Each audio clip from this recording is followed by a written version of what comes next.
কয় কোটি টাকার গাড়ি এটা? 1,20,00,000 টাকা। 1,20,00,000 টাকা। কি তো দেখুন, এই গাড়িটা চালায় আমার এই আঙ্কেলে। উনি এটা, আপনি কি এই ঢাকা থেকে আসতেছেন নাকি চিটাং থেকে আসতেছেন? না, ঢাকা থেকে আসছে। ঢাকা থেকে আসতেছে। আপনার ব্যারিকেড দিছে, জামের মধ্যে পাইছে না ব্যারিকেড দিছে? না, জানতো আগে ব্রিগেড দিয়ে দাম লাগাইছে। একটু এবার আপনার এই গাড়িটাতে ধ্বংস করলো, দেশের সম্পদটাতে তারা নষ্ট করলো। কয় কোটি টাকার গাড়ি এটা? 1,20,00,000 টাকা। 1,20,00,000 টাকা। কি দরকার ছিল এই গাড়িগুলো? দেখেন তো, আপনি এখানে নামাইতে চান না, জোর করে নামাইছে। আমারও জোর করি না, আছে গাড় ধরে। আরে সবে মাত্র 6 মাস হলো এই গাড়িগুলা স্টাইল লাইন কর্তৃপক্ষ কিনেছে। আপনারা সেটা ড্রাইভারের মুখে শুনেছেন। আসলে একটি স্কুলের বাচ্চা মারা গেছে, সেটা কিন্তু সমাধান আছে।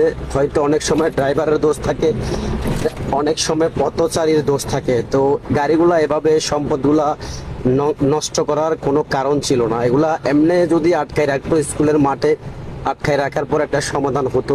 কিন্তু এভাবে যে গাড়িগুলা নষ্ট করলো, এই সম্পদগুলো আমাদের দেশের নষ্ট করছে। বাইরের রাষ্ট্রে যদি এই ধরনের কোনো অ্যাক্সিডেন্ট হয়, তারা কিন্তু কখনো সম্পদ ধ্বংস করবে না, সমাধান আছে। তো আসলে দেখুন, এই গাড়িগুলা আসলে যারা চালিয়েছেন